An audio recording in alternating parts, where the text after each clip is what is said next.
дар баробари ба зинаҳои нави рушди технологӣ расидани инсон, ҳавзаи муҳити иттилоотии мо хеле фароху густарда шудааст. ҳоло одамон дар як рӯз ба ҳадде иттилоот истеъмол мекунанд, ки шояд 500 ё 1000 сол муқаддам ин гуна ҳаҷми иттилоотро инсон дар тӯли умраш истеъмол намекард.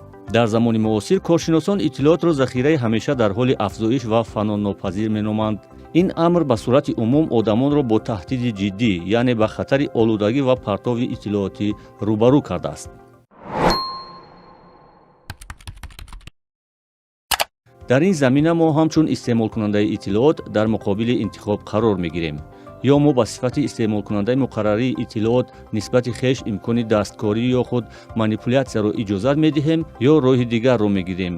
маҷмӯи иттилоотеро, ки аз интернет, телевизиону радио ва рӯзномаю маҷаллаҳо пешкаш мешаванд, огоҳона истифода хоҳем кард.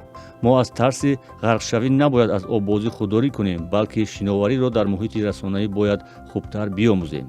ҳаҷми иттилооте, ки ҳамарӯза инсони муосир аз василаву воситаҳои гуногун дастёб мешавад, то ҷое ба имкониятҳои биологии ӯ ҳамнаво нестанд. хабарҳо ва овозаҳо, далелҳо ва факту мулоҳизаҳо, андешаҳо ва пешгӯиҳо, тарғиботи сиёсӣ ва таблиғоти тиҷоратӣ, ҳиссиёт ва ё хаёлбофии дигарон моро аз ҳама ҷонибҳо иҳота мекунанд. нигоҳ доштани андешаҳои объективӣ ва назарҳои солим дар фазои пур аз иттилооти таҳрифшудаю бардуруғ ва дасткоришуда то рафт душвор мешавад. инқилоби рақамӣ осебпазири мухотобро ба иттилооти дасткоришуда бештар мекунад. ҳоло бештар аз ҳарвақта зарур аст, ки истеъмоли иттилоотӣ таҳти назорати қатъӣ гирифта шавад. таваҷҷӯҳ кунед, касе ки ғизои иттилоотиро зиёд ва нодуруст истеъмол мекунад, ба ҳамон мушкилоти одами чоқу фарбеҳ мувоҷеҳ аст. тибқи назари мутахассисон, иттилоот хӯрокест мағзи мову шуморо мунтазам ғизо медиҳад. агар ин хӯрок аз ҳад зиёд ё сифати паст дошта бошад, мағз дер ё зуд зарар мебинад.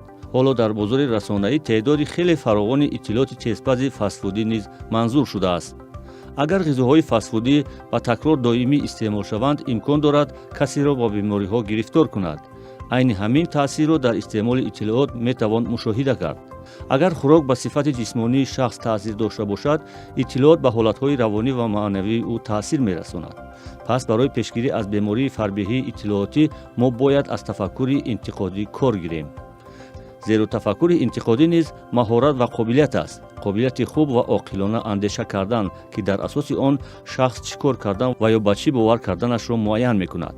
тафаккури интиқодӣ ин имкони ширкат дар баррасии озоду танқидии тамоми бахшҳои зиндагӣ ва дар ниҳоят ин тафаккурест аз дорандаи он тақозо мекунад, то ба худтакмилдиҳӣ машғул шавад.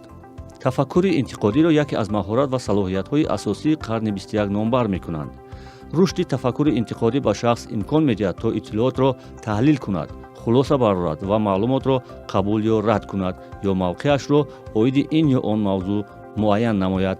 инсони дорои тафаккури интиқодӣ бо сари худ фикр мекунад ва ба таблиғоту дасткорӣ ва ё қалобии моҳирона дода намешавад.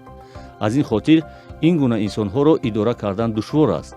агар шахс интиқодӣ фикр накунад, ӯ метавонад қурбонии қалобӣ ё дасткорӣ гардад, зеро маълумоти гирифташударо дуруст арзёбӣ ва баҳогузорӣ кардан наметавонад.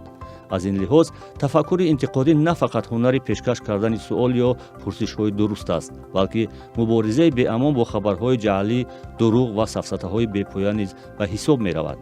шубҳа кардан ва ҳама чизро зери шубҳа қарор додан, ҷудо карда тавонистани далели воқеӣ аз нуқтаи назарҳо, далелҳои ақлонӣ аз далелҳои эҳсосотӣ, дар муқобили эҳсосот афзалият дода тавонистан ба мантиқ, муҳофизат карда тавонистани худ аз дасткорӣ ва қаллобӣ, баҳо дода тавонистан ба мавқеи шахсони дигар, далел ва хулосаҳои онҳо, муайян кардани ихтилофи андешаҳо, дида тавонистани сангҳои зери об, мутолиаи байни сатрҳо, муайян карда тавонистани ҷонибҳои манфиатдор ҳангоми тасмимгириҳо ва тарзи асоснок ва эътимодбахш пешниҳод кардани нуқтаи назари хеш ва ғайра, он маҳоратҳое ба ҳисоб мераванд, ки шахси дорои тафаккури интиқодӣ бояд дошта бошад.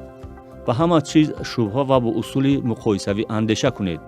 шубҳа кардан яъне шумо эътироф мекунед, ки соддаю зудбовар нестед ва аз тариқи шубҳа метавонед нуқтаи назари худро тағйир диҳед.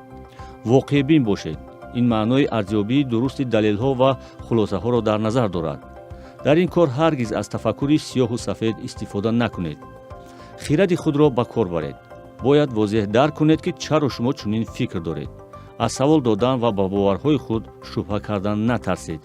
шитобкорона доварӣ накунед то миқдори кофии иттилоотро ҷамъ наоваред ва ҷиҳатҳои мусбат ва манфии онро насанҷед ва қабули қарор саросима нашавед.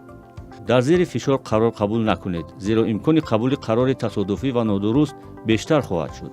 эҳсосоти худро назорат кунед. агар дар ҳолати эҳсосотӣ тасмим қабул кунед, имкони зиёд дорад ки ба иштибоҳ роҳ диҳед. боз ҳам бештар суол кунед. қабл аз он ки ба ҳалли мушкилоте даст бизанед, ҳатман аз худ пурсон шавед. дар ин бора чӣ медонед? иттилоотро аз куҷо гирифтаед? чиро мехоҳед нишон диҳед, собит ё такзиб ва ё интиқод кунед? дар ин замина кадом масъалаҳо аз мадди назар дур шудаанд? далелсанҷӣ ё ростозмоӣ барои чӣ дар кор аст? ин унвони дарси минбаъдаи мо аст ки манзури шумо хоҳад шуд. бо дарсҳои саводи расонаӣ дар радиои озодӣ бошед.